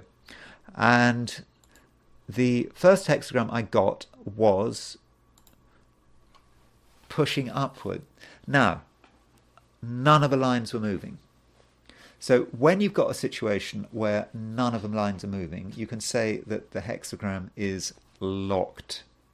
And so when you have a locked hexagram, there's perhaps an indication that not a great deal is going to happen today. And that may reflect the astrology. The moon is, for many of us, the moon is going to be in late Aries. It's going to be void of course. It's not really going anywhere. And okay, it depends on time zone. I understand if you're in the Americas or very late in London, the moon will go into Taurus. But by and large, there's a sense that things aren't going anywhere. I mean, 46 pushing upward is, in general, is a good hexagram. It's like we are making good progress. But we mustn't be in a hurry, and we certainly must not expect fast results, because I don't think we're going to get fast results. And I think that we therefore have to take it slowly. And if we don't get what we want by the end of the day, we just shouldn't be disappointed. It's just all about consolidation. Slowly consolidating, and perhaps we want something to happen, we need to take perhaps a longer term perspective. And the nuclear hexagram in pushing upward is the marrying maiden. So that's the underlying principle. And the underlying principle of a marrying maiden is don't be in too much of a hurry. The marrying maiden represents a woman who is in a hurry to get married. She's in a hurry. So we don't want to be like the marrying maiden. We don't want to be in a hurry. We need to move forward slowly, slowly, doing what is correct and not rushing. And that gives us some idea about what pushing upwards is about. Today, just making solid, slow progress, and we mustn't rush it. And if we don't finish what we need to, if we don't reach our goals by the end of the day, we shouldn't worry about it. We shouldn't push it, because we can keep on going at another time. And that's the I Ching. Really, very, very straightforward. Not particularly positive. I think it's a bit positive. I mean, we can make solid progress. Not fantastically positive, but it's certainly not negative. Turning back to the astrology, I want to just start off by making a few points about the Saturn-Pluto semisquare. So this Saturn-Pluto semisquare is exact today. And I've already referenced Saturn-Pluto semisquare in my introduction, and when I was talking to some of the signs, in particular to Capricorn and Aquarius. And here's a chart actually of the Saturn-Pluto semisquare when it's exact. There's Saturn at 1706 Pisces. There's Pluto at 206 Aquarius, so they're exactly 45 degrees apart. So it is a time of struggle. Maybe not for all of us, maybe not on a personal level, but Saturn, we're really aware of what is holding us back. The world is aware of what is holding us back, and Pluto is trying to do something to make it happen, and it's really hard work. We can come up with grand plans to make it happen, but is it going to work? And if we take big initiatives, there could always be a risk. So with Saturn Pluto, it is an effort, and perhaps we need to think back to the Saturn-Pluto conjunction, because the Saturn-Pluto conjunction the last Saturn-Pluto conjunction was on January the 12th, 2020. So that was the beginning of a new Saturn-Pluto cycle. And if I remember rightly, January 2020 was the beginning of COVID. And this was basically a whole new cycle of frustration. I suppose maybe that's how you see Saturn and Pluto. It's a cycle of frustration. A time when people feel they can't express themselves, they can't do what they want to do, and they're getting really very, very annoyed. And it's a seed of this annoyance. And so the seed was, of course, well and truly planted at the beginning of COVID. But the beginning of COVID, it shifted the whole of the world, didn't it? I mean, COVID was a massive change. And now, with the Saturn semisquare Pluto, we're starting to see the beginnings of the fruit of the whole COVID thing. Now, this Saturn-Pluto thing, not a one-day wonder. Saturn is going to go retrograde. we're going to get a Saturn-Pluto, we're going to get another Saturn, we're going to get another Saturn-Pluto semisquare in September. I think I'll make it September 26, 2024. We're going to get another one on the 27th of January 2025. So it's I said it's not a one-day wonder, but I think we're going to see the fruits of all the frustrations of COVID. And today, with this Saturn semisquare Pluto, we're just seeing the beginning. Just look at what's going on around you. Look at the protests. The protests, for example, I don't know, all these protests about Gaza and Palestine. Yeah, I know they're about Gaza and Palestine in one sense, but in another sense, they're not about Gaza and Palestine. They reflect something else. They reflect a sense of anger and frustration which is being manifested through Gaza and Palestine. There are other protests. I look around the world, look at what people are protesting about. Of course, some people are responding to this situation by just simply going to war. You could say that the Russians are doing it by going to war, but I think a lot of people thought at the time with COVID, this thing is only going to resolve its situation by going to war. And of course, that's what we've got in Ukraine, and maybe that's what we've got in Gaza as well. And so those are some thoughts about Saturn and about the Saturn semisquare Pluto. And I was thinking, who is going to be influenced by this Saturn semisquare Pluto? I mean, who gets hit by it? I'm just using two people as an example, or three people. So one person, no, in fact, I've got a few more people than that. So if you take Barack Obama as an example, Barack Obama has his Mercury at 2 degrees 20 Leo. So that means that at the moment, Barack Obama has Pluto opposition his Mercury, and he has Saturn sesquiquadrate his Mercury. We'll probably never know how it's working out, but I suspect that Barack Obama is really bothered about something. Maybe Barack Obama is seeing something that others are not seeing. And perhaps Barack Obama is looking at the political situation, maybe in America, maybe globally, and he's not happy about it. Of course, it may just be something about his personal life, something bothering him at home with his family, and he may be a difficult person to deal with right now with this Pluto and Saturn hitting his Mercury. Someone else might be Boris Pistorius. He is the German defense minister. So Boris Pistorius has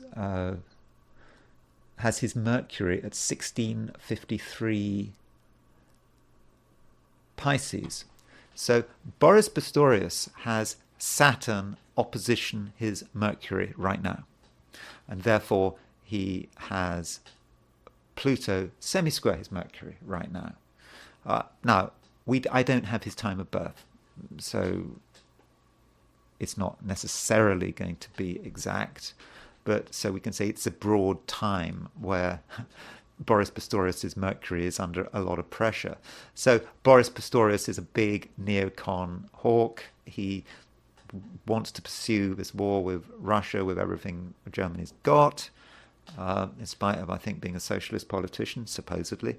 And so this may be a time when Boris Pistorius is just seeing this war with the Ukraine. He's seeing how badly it's going, and Saturn's opposition is Mercury, Pluto's semisquare his Mercury. He's thinking about anything, any way to get to turn this war. He's really engaged with it, I would have said, obsessed with it. Pluto semisquare his Mercury, and Saturn opposition his Mercury. He's feeling really down about it, I think.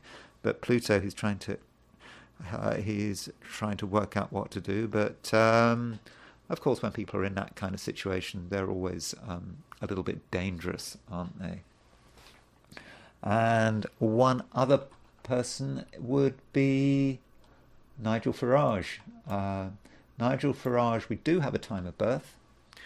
And so Nigel Farage, he's just seen the results of the elections. I mean, the Reform Party, they did okay in terms of votes. I don't think it did very well in terms of, I don't think they got any seats, or not many seats. I haven't looked at the results. People were, but he is troubled, is it, Nigel Farage, because Nigel Farage, he has his Mercury at 2 degrees 18 Taurus. So Nigel Farage right now, not just today, but he's got Pluto square his Mercury. He's bothered, is Nigel. I mean, he might seem confident on the outside, but he's doing some serious thinking here. And he's also got Saturn. Saturn is about to make a semisquare to his Mercury. Is he depressed? I don't know, but he's troubled. And I suspect so he's not as happy as he seems on the surface, I don't think. It may be, as with Obama, it may be just things going on in his personal life, but it could be about questions about his political future, and is he going to commit himself to getting involved in frontline politics? And perhaps with this Saturn semisquare Pluto hitting his Mercury, these are the kind of questions he's having to deal with, and specifically about what future engagement he does make in terms of politics. So those are a few people who might be influenced by the Saturn-Pluto semisquare. And so what I want to do now is I want to talk about something I know nothing about, and that is these two rappers. And I'm not really going to make any forecasts. I'm not going to say who is going to win this feud between these two people. I think I don't get it. Apparently they're trying to work out who is going to be, the greatest of all time, GOAT, whatever that means. It's kind of strange, isn't it, though, that it's all about rivalry. It's about who is the best. But I don't know what it's about. But let's see if we can try to work it out. And so I'm going to start off by looking at the horoscope of this rapper called Drake. Remember, I know nothing about his biography. He was born in Canada. Clearly, he is someone who is fantastically successful.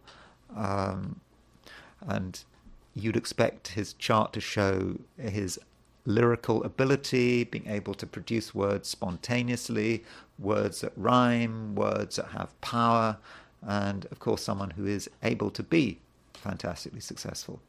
And we do have a time of birth for him.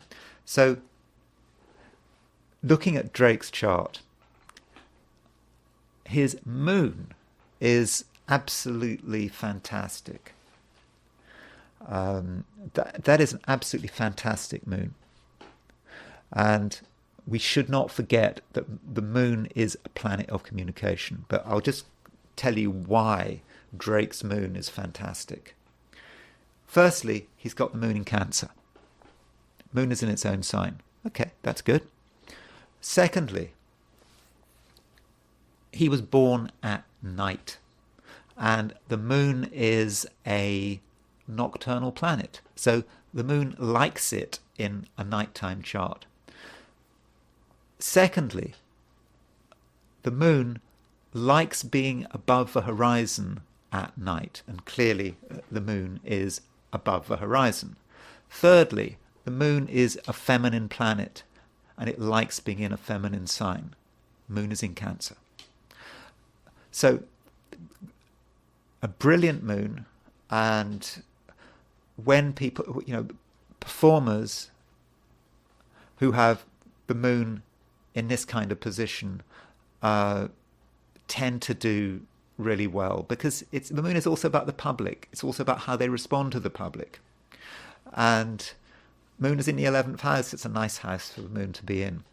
But the moon is a communication planet. It's about emotional communication.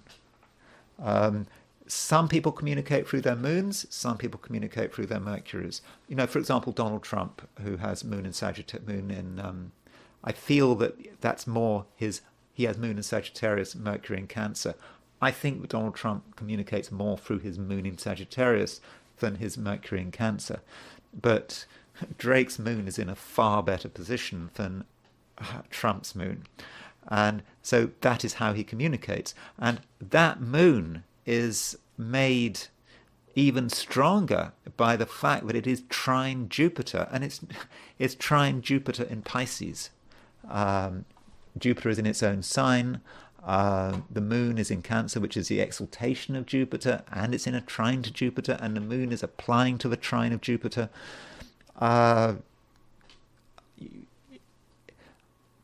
In many respects, it's one of the strongest moons I've ever seen. Okay, I mean, there are other moons. It's really strong, that moon, really nice. And I mean, the only negative perhaps about that moon is that the moon is, okay, I won't, that's a bit excessive to say the moon is the strongest moon I've ever seen. The problem with that moon is waning, I suppose. Waning moons tend to be, all things being equal, it's better to have a waxing moon from a waning. If it wasn't for the fact that the moon is waning rather than waxing, then it would really be almost perfect. But you can see how easy it is for him to communicate. Because if you communicate through your Mercury, you have to think it through, and it's not entirely spontaneous. But I think that moon just says a lot about how he is able to be successful. But what about rap? I mean, there is this, they talk about, I don't know, diss tracks. A diss track is when you it's a track which is designed to disrespect your opponent, as I understand it. And that's what this feud, I believe, what this feud between Drake and Goat is all, sorry, Drake and, between Drake and Kendrick Lamar is all about. It's about them feeling disrespected, or I'm sure that it's, to an extent, is all a big show, and it sells more things, and it's probably commercially is incredibly successful, and I'm sure that to a great extent it's theatre. But what is it that creates the drama? Well, he's got Mercury. His Mercury, or looking at the midpoints, he's got Mercury conjunct the Sun Uranus midpoint. So Mercury is another planet about communication, and so it's conjunct the Sun Uranus midpoint. So there is a certain spontaneity there. And also he's got a Mercury-Venus conjunction. Now, that Mercury-Venus conjunction is a bit wide, but it's very close to the IC. And so having got Mercury on the IC, that having an angular Mercury is always good in terms of communication. But in terms of the violence there, well, you could look at the ascendant. He's got the ascendant aspecting the sesquiquadrate, the Mars-Uranus midpoint. So the ascendant is how he comes across. Sesquiquadrate, the Mars-Uranus midpoint. So expressing himself in quite a violent way. And that ascendant, we don't actually know entirely what his ascendant is.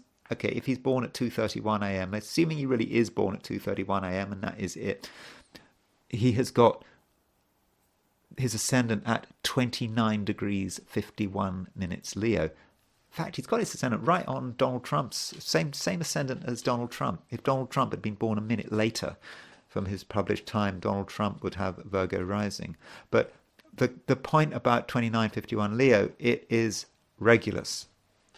It's on the zodiacally, it's the same position as Regulus. It doesn't mean to say that the body of Regulus is there, but the zodiacal position of Regulus is there, 29:51 Leo.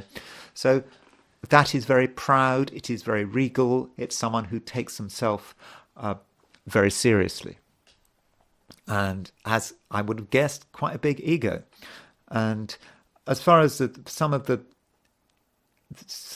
the issues here is that he has Hades. He does have Hades aspecting his node. Let me just just put in Hades just to show you what I mean.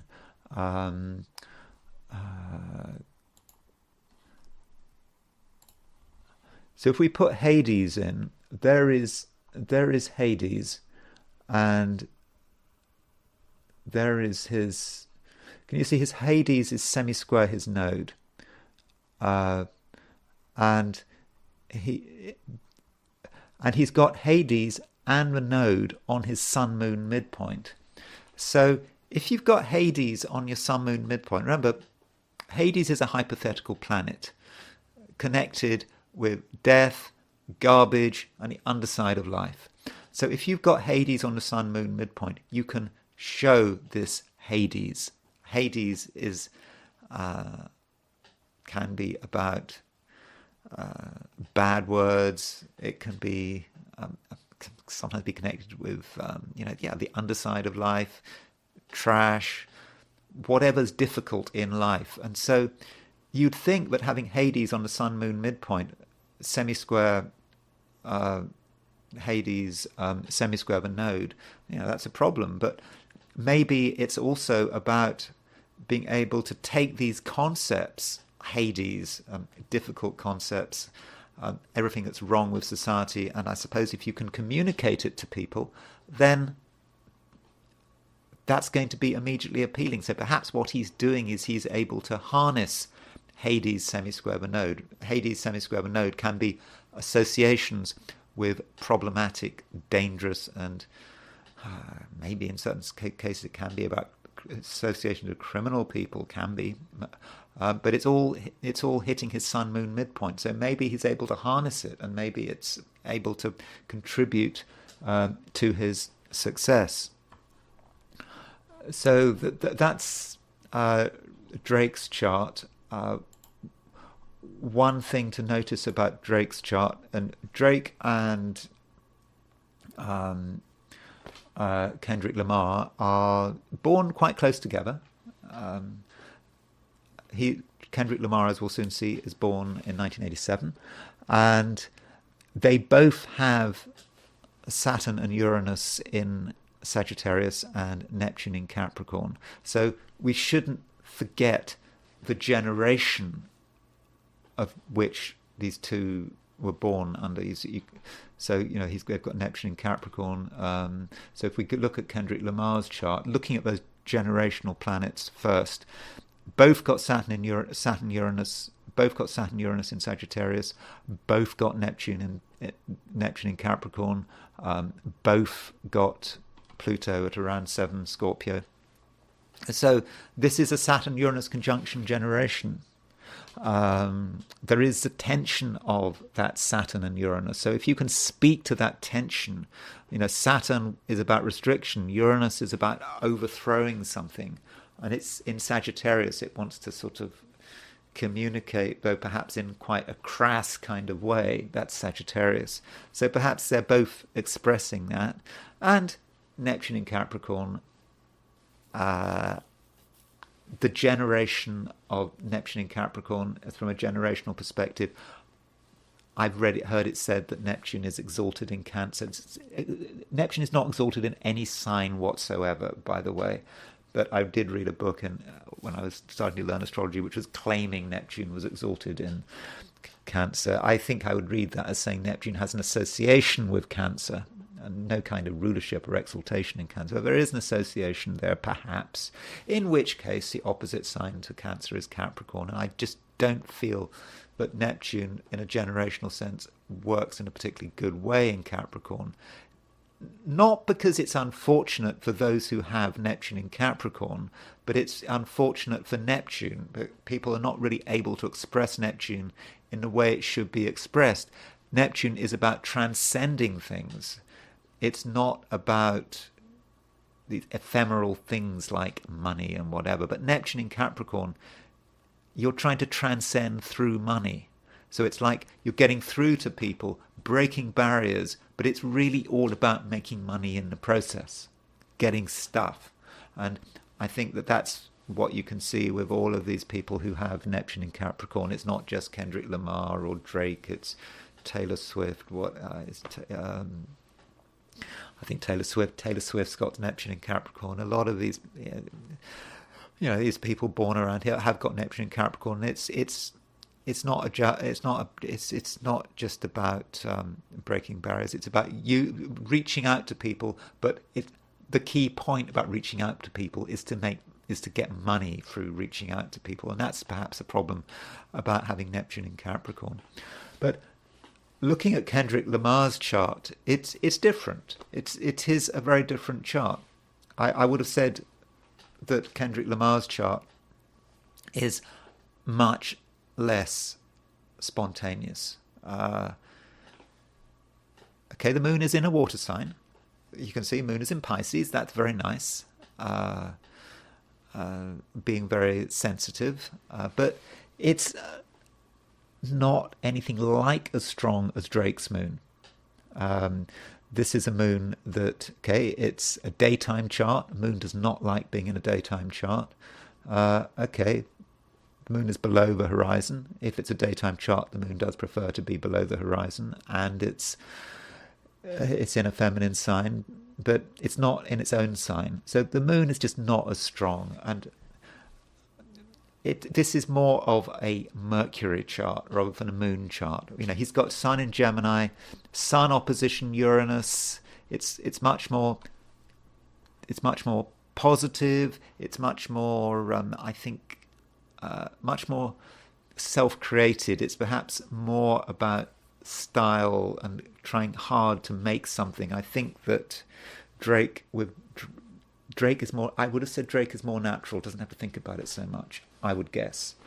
And remember, I don't know anything about these two people, nothing really. And still, he's got Mercury in Cancer, conjunct Mars. So Mercury conjunct Mars is the anger there.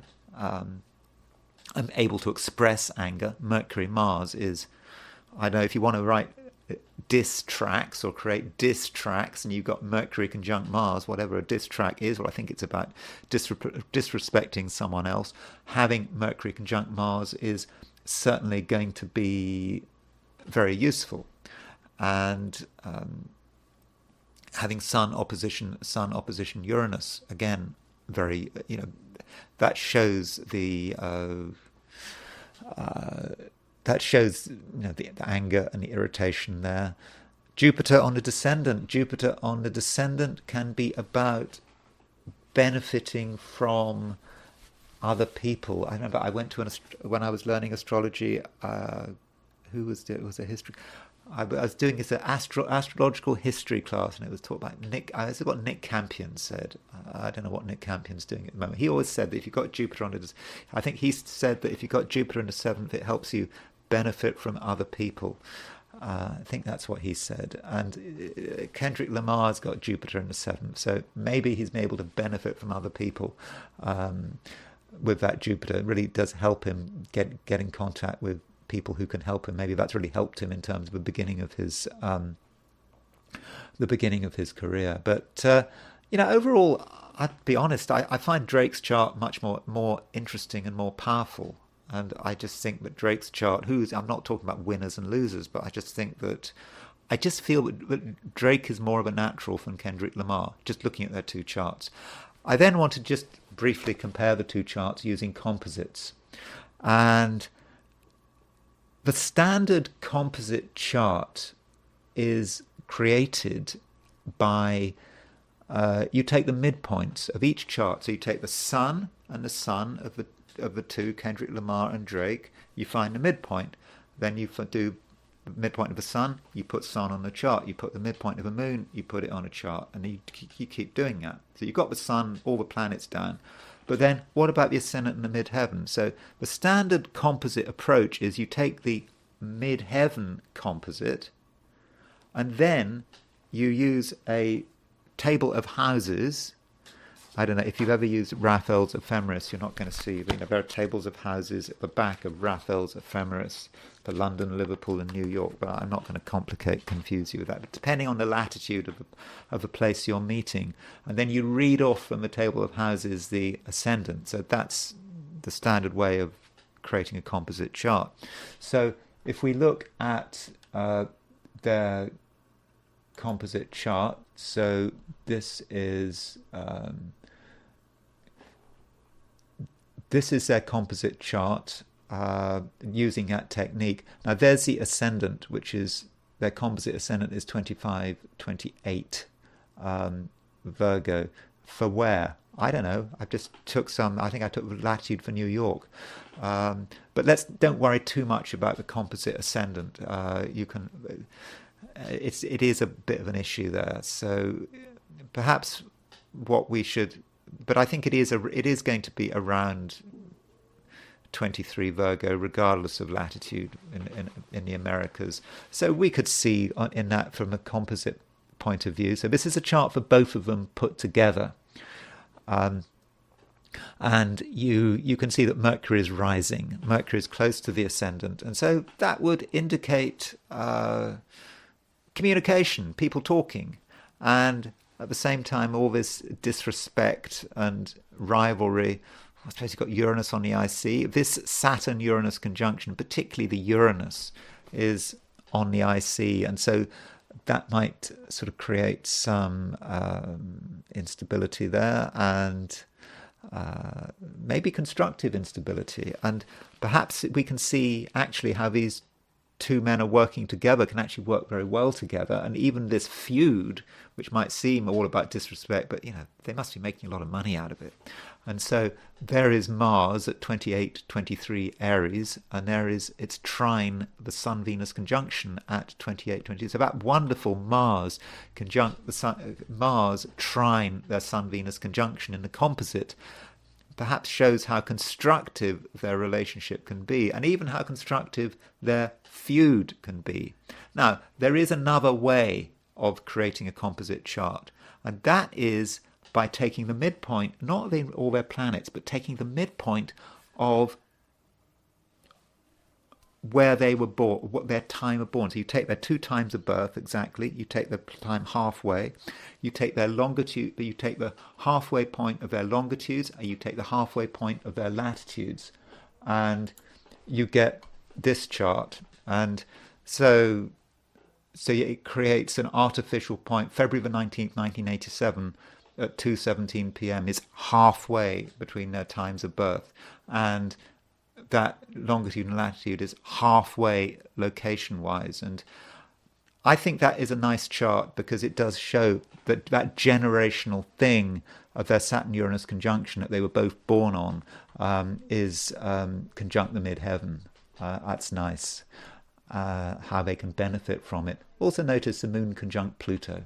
A lot of obsessive rivalry there. And Mars, by the way, is making the trine to Uranus there. So there are 2 ways of creating the composite chart. I would sort of experiment with both if you can, if you've got the right software for doing it. So sorry to be so vague on these 2 rappers, Drake and Kendrick Lamar. I don't know anything about them. I'm coming from a perspective of complete ignorance, but I am able to set up their charts because we do have times of birth for both of them. So thank you very much for listening to me. I hope you found that interesting. If you did find it interesting, I'd be grateful if you were to like this video. And if you're not subscribed and you like this video, I'd be really, really grateful if you were to subscribe. And if you want to buy me a coffee, there is a link in the description. So thanks again for listening, and I will talk to you again tomorrow.